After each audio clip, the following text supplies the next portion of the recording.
Should I start? Yes? We're going to get started. Is this working? Yes, okay. I feel like I should burst into song or something up here. So, how's everyone doing? I have never had a presentation quite this late. Everyone still awake? You are. You don't need to stand up and do anything. Stand up and stretch, do something. Imagine that your dreams are above you and you're going to reach them. Okay, I hope this wakes you up, keeps you awake, whatever. Okay, I'm Marjorie Rosenberg, and I'm here to talk about different learner types. So we'll start with a story. When I was in high school, I had French. They taught us with the audiolingual method. We were not allowed to picture the words, imagine what the words looked like. 6 weeks of them talking to us, and the first time I saw the word qu'est-ce que c'est, my reaction was this.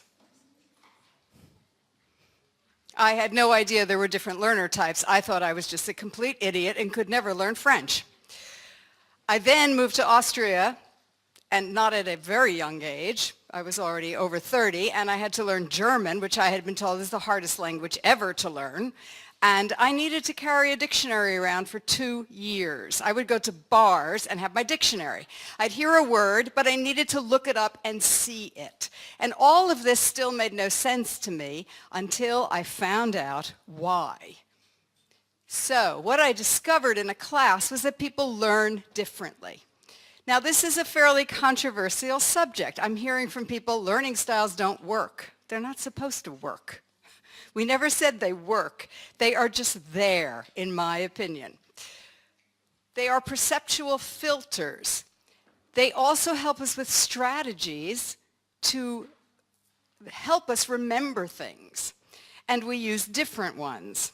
They're also part of our cognitive processing. We use them to organize material. They define the approaches we use, and they show us the patterns of behavior. So what about in the classroom? Have a look at these and see what you think.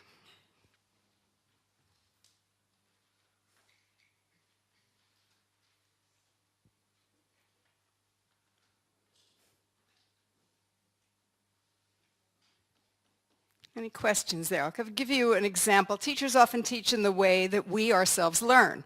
As a visual person, I tend to write a lot on the board. My brother-in-law, who's one of the most auditory people I know, he lived in Poland for 6 years as a language assistant. He came back not with one single postcard. Guess what he brought? Auditory. Piles of CDs of Polish pop music. Piles. And he wanted us to listen to them. That was his experience. He taught a course for teachers in which he didn't give the handouts out to the end of the week. They said, where are the handouts? He said, no, you don't get handouts because they will distract you. Because that's how he learns. They were not happy. They really were not happy. They wanted those handouts. And it also teaches us tolerance. I had an incredibly analytic student. Some of you may have seen my question on Facebook that went up. Does anyone know an opposite of the word delicious in English? Does anyone remember this? Somebody said, I love these word nerd questions. Yeah. This was an analytic student I had that felt he needed to know this. He'll never use it. He's a mathematician. Who cares what the opposite is? But it was fascinating because he felt he needed to know it. And because I knew he was analytic and wasn't doing this to make me crazy, I said, okay, Chris, I understand you need to know. I'll put it on Facebook. And it turned out that in Russian, they actually add a prefix to form a word that makes undelicious. It doesn't exist in English. Does it exist in Greek? Do you have a word? You do. Okay, and this is fascinating. So we all learn from this, but this is because this analytic student thought he needed to know. Nobody else asked, and everybody else went, why is he asking? I said, he's analytic. Oh, okay. It was fine. Okay. So what styles are not? This is the big debate in ELT today. They are not an excuse, sorry. Just because you are not auditory does not mean you get out of the oral exam. No. You still have to take it. They are not pigeonholing. And, oh, you're visual. You're never going to be able to speak. That's ridiculous. I might give you tips that you can use to help you if I know you're visual on an individual basis, but I'm not going to pigeonhole you and say you're never going to be able to do it. They are not right or wrong. They're just there. That's just the way they are. They're not limitations. I never thought I could do any sport. I actually learned to stand on a surfboard and surf in one direction and do a sort of, what do we call, I'm trying to remember what the Wende is. This is the German, not the hard one, the easy one, and surf back. And then I stopped because I reached my, my limit of fun was over. But I never thought I would get that far because I'm not very bodily kinesthetic. They're not an indication of competence. Different types of learners reach different competences for various reasons. And don't ask me why some students are better in a language when I get them at university level than others. I don't know. Does anyone know why all students that I get with the same final exams in Austria have different levels? Good question.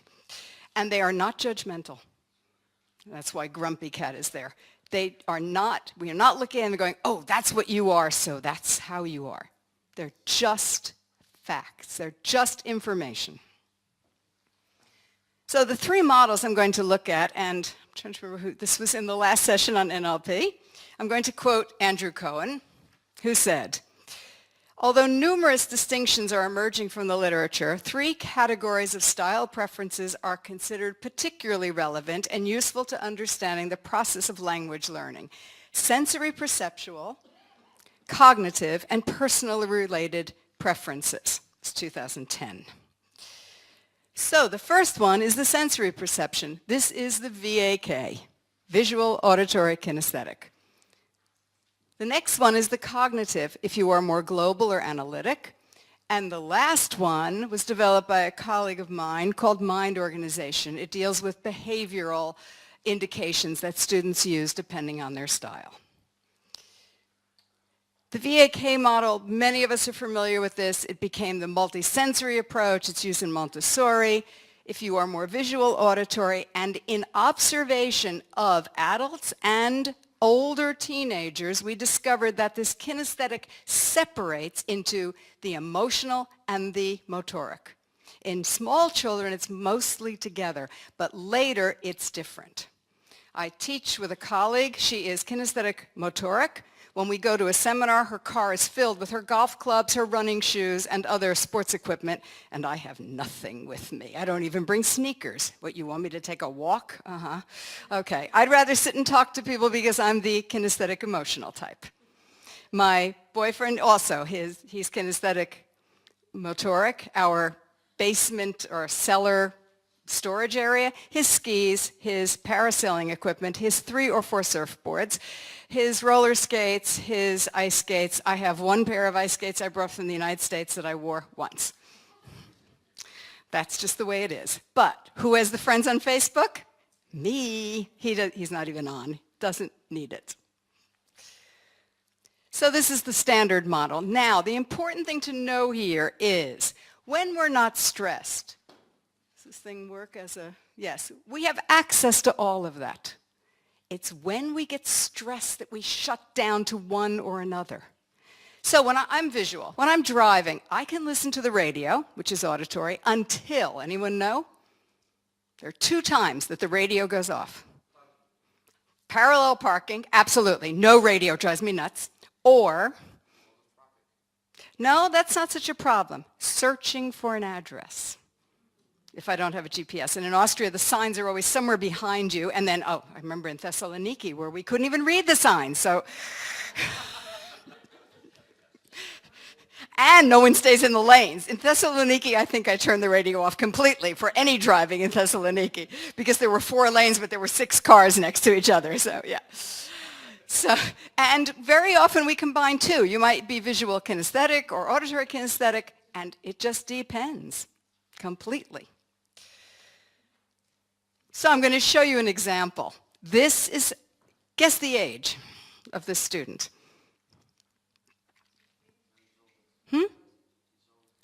How old?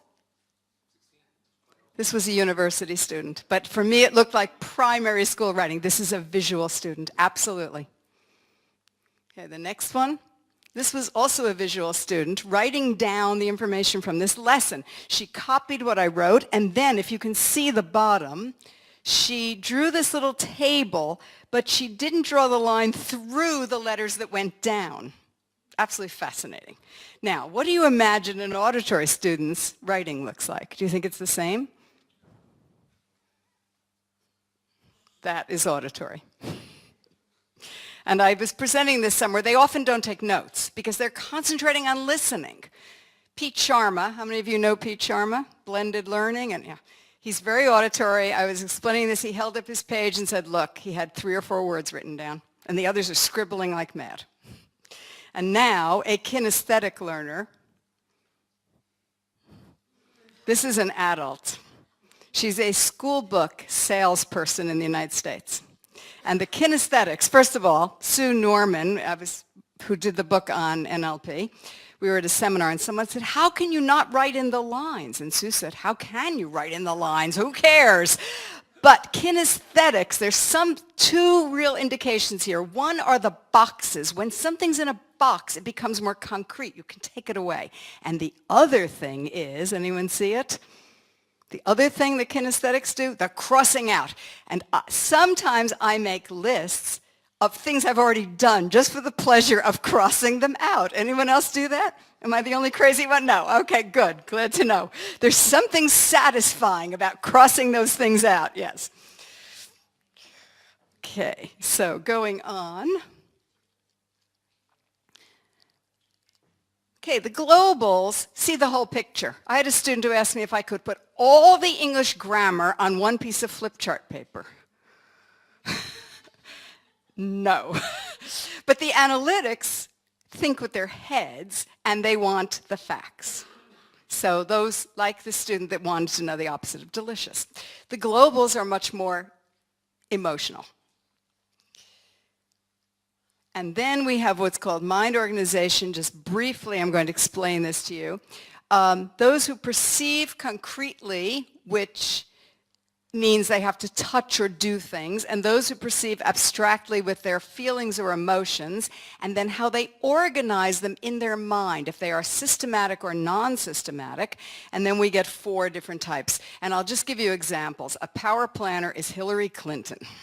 Except for the email situation, I think. Or maybe that's why, because she's such a power planner, all under her control. Radical reformer is Bill Clinton. They're the ones that push the envelope. They do the most wild things, hoping they won't get caught. I mean, the Oval Office and an intern, for example. But they are incredibly inspiring. Those kids that get other kids to do the weirdest stuff, they're radical reformers. And they'll push you into a corner just to do it. Then you've got the flexible friends. They're the ones that need to sit next to a friend for the test because they feel better. They've got loads and loads of social contacts. And then the expert investigators, they want to know why. They want all that information. They're the ones that ask the weird questions. And I had another example. We were singing, She'll Be Coming Round the Mountain. Everyone know this song? And there's the verse, we'll all eat chicken and dumplings when she comes. I said, what are dumplings? Anyone know the German word? Okay, in German it's called Knödel, very popular. They're eaten all over Austria in all types. Hand went up. And what kind of Knödel were they? Who cares? Who cares? But she felt she couldn't go on unless she knew. And she happened to be the expert investigator. So I always made them my looker-uppers. And flexible friend is, what's her name? Oprah is a flexible friend.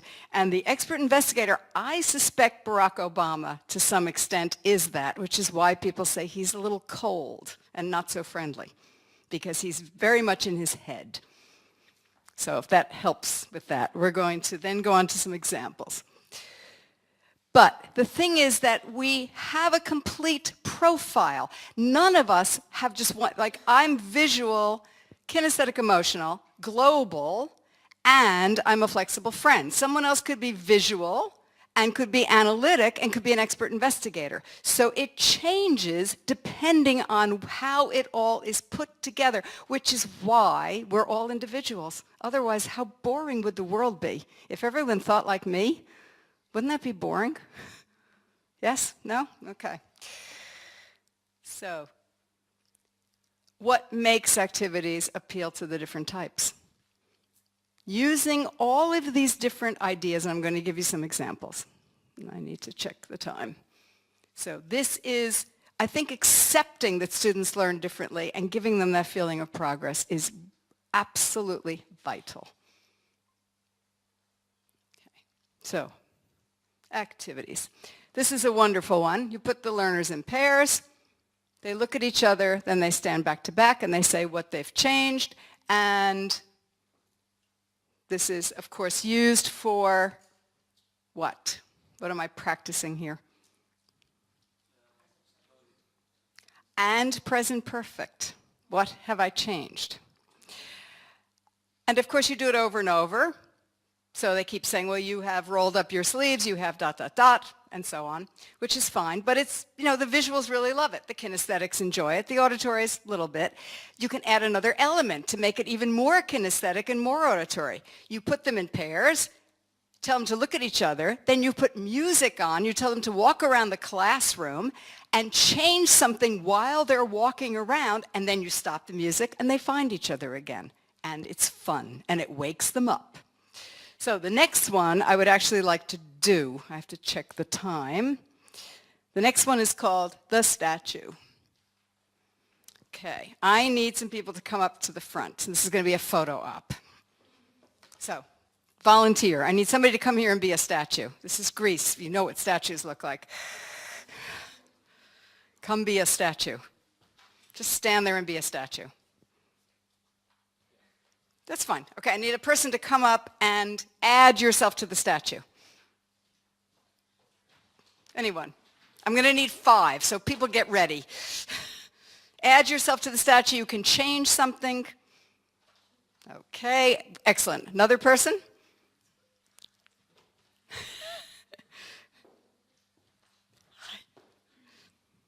Okay, one more?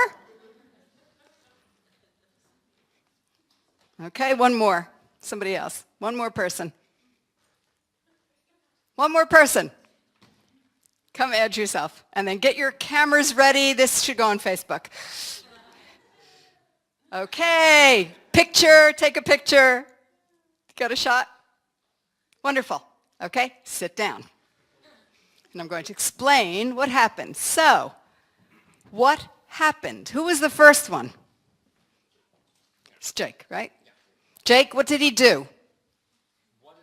What did he do? He stood? I stood like that. Okay, so someone could explain he stood, you'd have to pre-teach the vocabulary depending on the level. He stood with his arms behind his back. He looked straight ahead. Okay, who was the next person? What's your name? Lucy. What did she do? She lifted his arm. Okay, then we had the third person was George. What did George do? He pulled his arm back. Okay, then we had, I think, was Judy next? Yes. And what did she do? She leaned over. Okay, and then the last person was, sorry, your name is? Yeah. What did she do? She smiled and so on. Okay. What tense are we using? Why? Is the statue still here? Where is it? It's gone. It's over. It's finished. So why do we need past tense? Because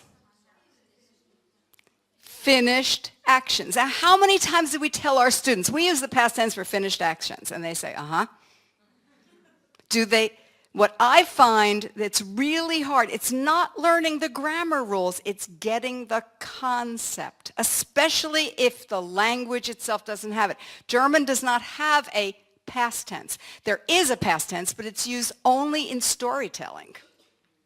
And interestingly enough, because it's not used in, at least in Austria, it's not used in the language, kids who come from families who don't speak German at home, when they start school, they don't know the past tense. Anyone know why? Because no one reads them fairy tales. Fairy tales are filled with past tense. Once upon a time there was a, and in German, that's where you hear the past tense as a child. If you don't hear it, you only hear what we would call present perfect. So they don't get that. And that concept is so hard for German speakers because it doesn't exist. And this way, they feel it in their body. Does that make sense to everyone? Yeah?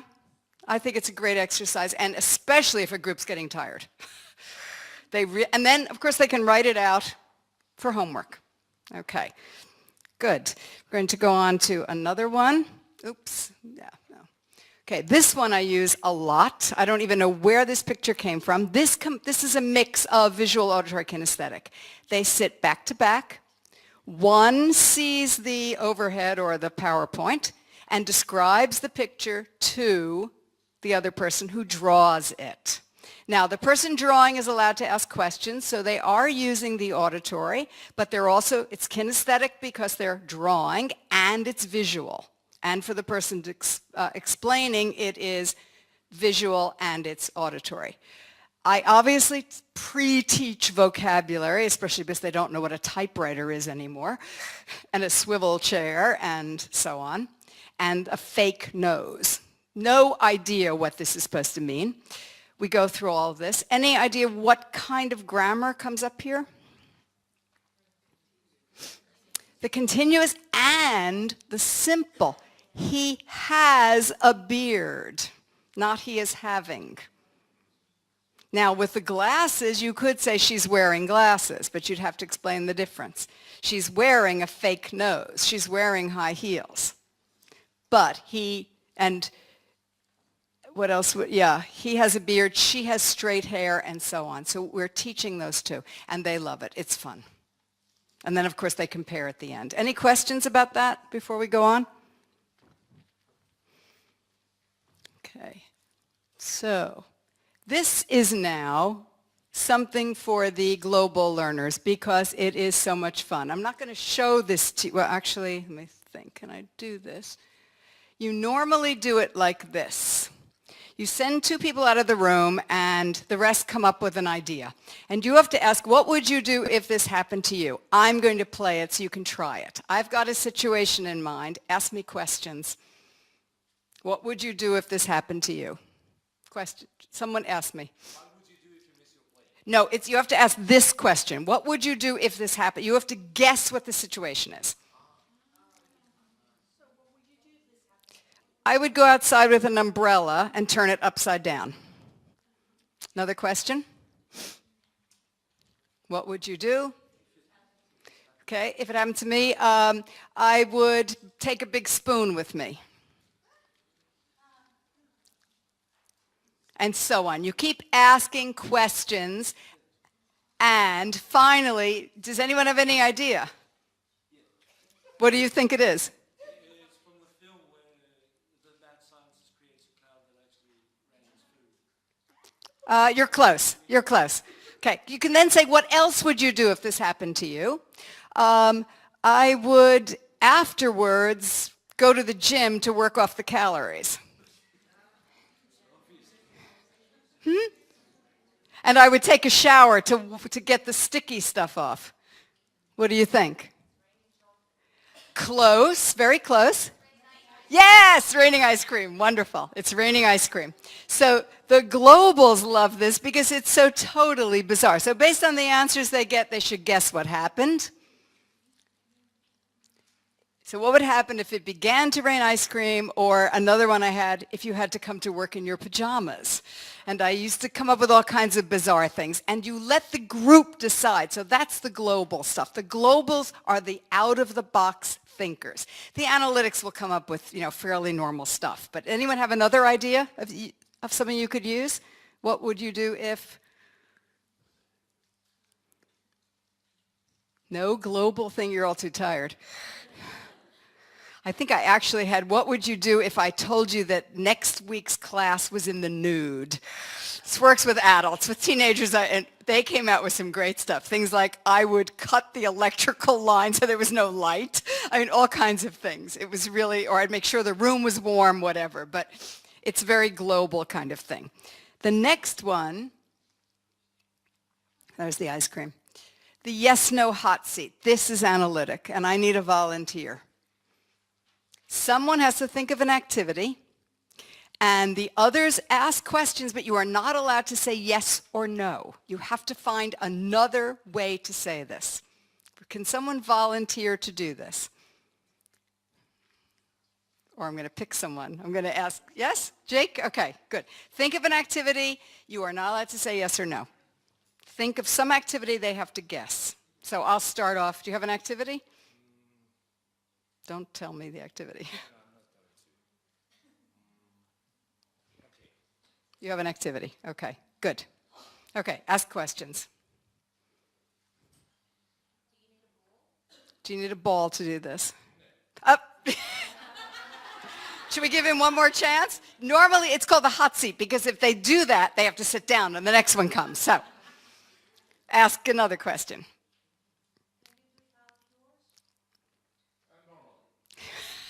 Okay.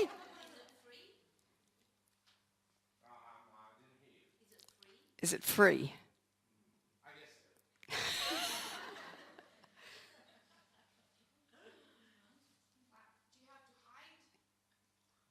Do you have to hide?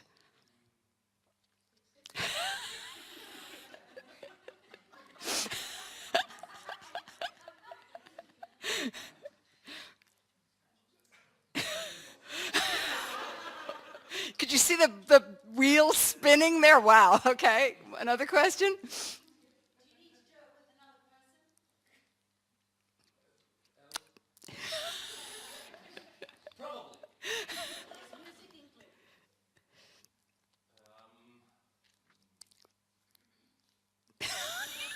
Wow.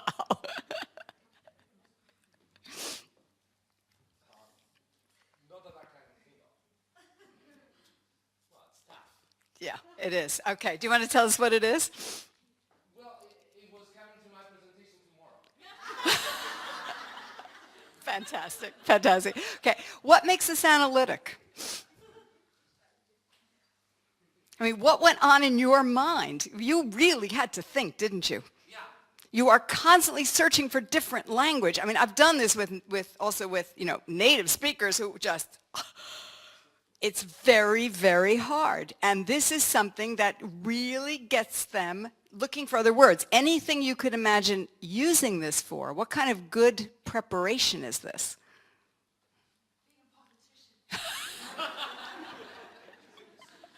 Avoiding questions at all costs, yes. I was thinking of Cambridge exams where, as an examiner, you could always tell who had the one particular teacher because they all had the same phrases.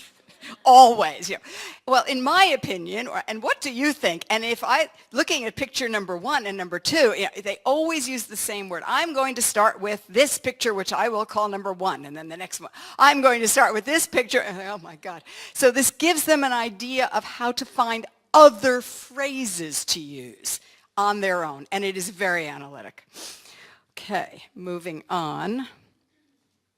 This is a combination of global and analytic. It's the envelope game. You give each student an envelope, they write their name on it. And you give them little pieces of paper, and you have them pass the envelope around, and others think of jobs that would be good for this person. It comes back to them, and they open it up. It's like Christmas. And they look at these jobs, and then they sort them according to which ones they would like or wouldn't like, and the others have to give their reasons. So it has that emotional aspect, but it also has the analytical one of, well, I never thought of that, or why did you think I would be good at that job? And it is a wonderful way to practice this. You can do this as well with adjectives. I tell them, though, it can only be positive ones, especially teenagers who might be a little, yeah, they try to be funny, but it has to be positive. And this is very simple, and it's a combination. Okay, moving on to the mind organization. This is for the radical reformers. So first we brainstorm sales language and USPs. What are USPs? Unique selling proposition. I don't know if that was a signal. This is... Unique selling point. In British English and in American, I think it's unique selling proposition. Okay. And they divide the group into buyers and sellers, and this is the radical reformer. They have to go out and sell that product. The reason the paperclip is there is I did this with a group of personal assistants once, and they chose a paperclip, and they had to come up with the idea of what it could be used for, and they made it into a boyfriend finder. Any ideas how they did this? Well, they had this very cute guy that came to fix the photocopier, and they discovered if they jammed a paperclip into the right spot, the photocopier would stop working, and the cute guy would come, and he'd have to bend over to do it, and they'd all stand there and, yes, admire this, kind of like the story of the statue, if anyone was at the museum last night, that they had to raise up. So they get very creative with this. This is a real persuasion kind of game. And, of course, if you have them come up with their own thing to sell to each other, they get to practice all that creativity and persuasion. Very simple activity and lots of fun. And it's what I call, and I have to remember what I call it, NTP activity. Anyone know what that is? These are the best. It's no teacher preparation. No worksheets, nothing to do except brainstorm with them and then send them out to sell. And then walk around and monitor the language. This is one I use at the beginning of class. This is the personal mind map. This is the flexible friend. So I give them that, and I tell them, okay, you want to know about me? Ask me questions. Questions? Yeah, sure. And the question, 1975 was the year I moved to New York City. Yes, I do a lot of business English. Anything else? Let me think. It was about 1988, 89. Okay, one more and then we'll go on. Yes, that's where I did my NLP training. Absolutely great place to be. Fantastic, yeah. So I do this with them. This is a lot more than I would give them. And then I put them in pairs, and they write their personal mind map, and they interview each other, and then they introduce each other. Now, what's the advantage of that? This is the flexible friends. If they do their own,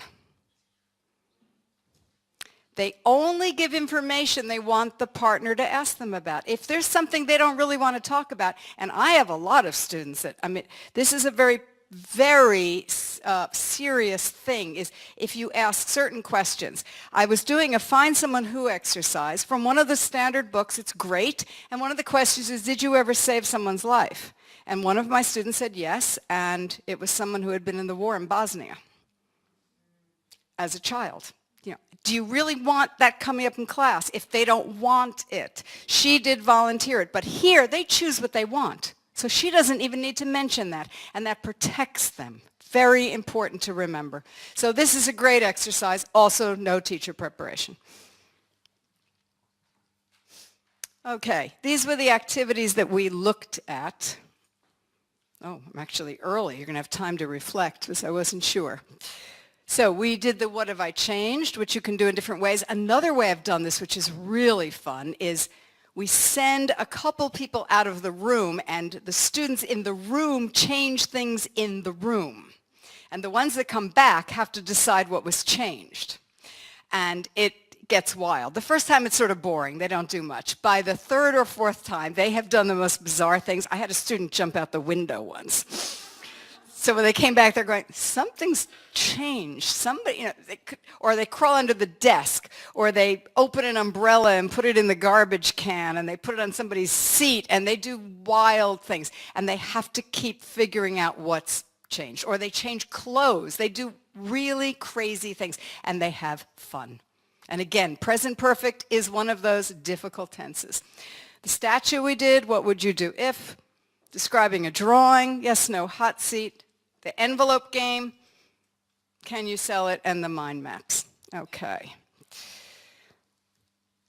So where do they fit in? Well, I think they raise awareness. I think that you learn about your students and yourself. My students find it really interesting to have an idea. I do surveys with them. Learners take a very active part. I do think it increases motivation. Even if we don't think they need motivation, I think sometimes they might. Do you think your students need motivation? Yeah. That's the harmonizing part. When they feel that it's something they personally enjoy, it creates a lot of motivation. And then we challenge them. Then we extend the exercise for other styles. It is learner-centered. It is about them. And it helps them develop strategies. Now, obviously, I cannot teach 25 different lessons to a class of 25. I mix, but if a student comes to me and says, I'm having problems, I can ask them a couple of questions, and then I can give them ideas. If they are very kinesthetic, one student had problems saying the word analysis. I said, Maria, I know you love sports, and you walk to work. When you're walking, go analysis, analysis. She saw me on the street. She comes and goes, analysis. She got it. Got it. It worked for her. It might not work for another person. For the visuals, I tell them to hang the words up high because we look up for our visual memory. And that works for them. For the auditories, I'll tell them, say it, speak. You know, if you're showering alone, you can practice the words in the shower. Things like that. Things that I think will help an individual student. And that helps them develop the strategies they need, and they go on from there to learn.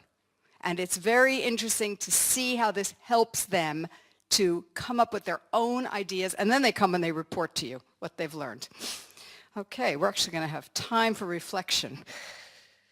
So I'd like you to work in small groups and to talk to someone about what you enjoyed, compare the activities with the style you think you might be, and discuss what would work and some ideas. Okay, can you take a couple of minutes? We have 7 minutes, so if you could take 3 or 4 and then tell me what you came up with.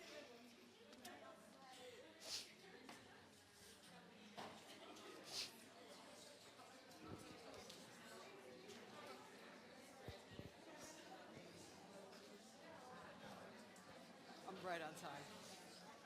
You know, I moved quickly because I wanted to make sure I was really on time. But they're still awake, so that's good. Can I take a picture of you? Sure.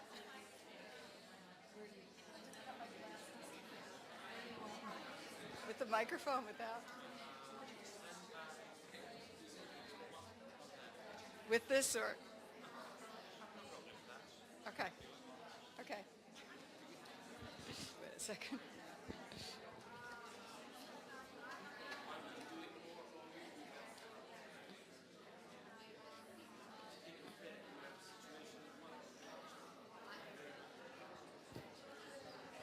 It's fine to put it on Facebook if you guys are doing that. That's fine. You can tag me if you want. It's not a problem. Good way to promote the conference. So, stickers somewhere. Basically, make them try to use the language in order to guess. They don't. They have a purpose to use the language. Okay, can anyone tell me what they've come up with? Who can tell me what their favorite activity was? Which one? The statue. All of them. Wow, okay. Any ideas for adapting them for your classes? Yes? Can someone tell me an idea?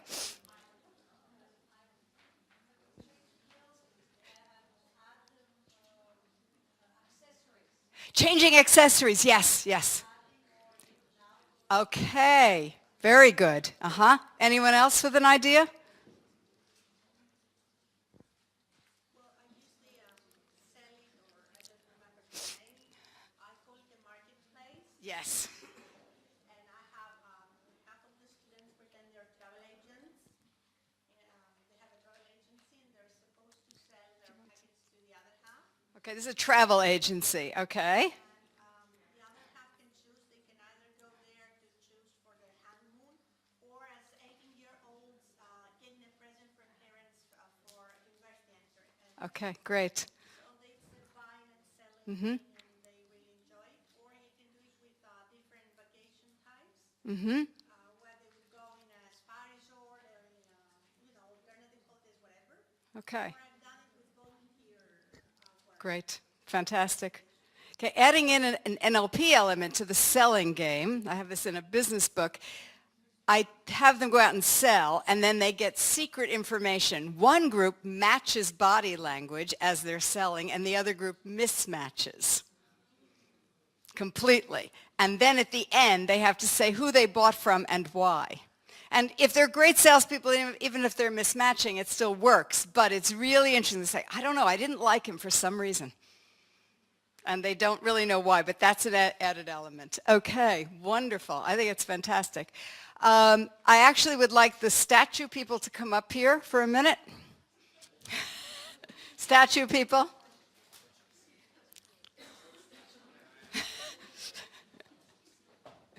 To show you what I do for motivation with my students. Okay, each of you can take a sticker. Now, I realize this seems very juvenile. My students get stickers, and okay, I teach university and adults. I had bankers that said they couldn't go home that evening unless they were given a sticker because their wife wanted to make sure they were in class. They keep them. If you have name cards, they never lose the name cards again. They put them on their books, and they also say, he did such a good job. Doesn't he get a sticker today? It's amazing what this does for students. Don't ask me what it is about it. And I had a bank president who could have afforded to buy me and my whole family 8 times over. One of these meant more to him than anything. He could have bought the whole sticker store, but he didn't, It's getting it from the teacher. Okay, great. Thank you, guys. Any questions? Does anyone have any questions? Anybody? Okay. You have a question? Yeah.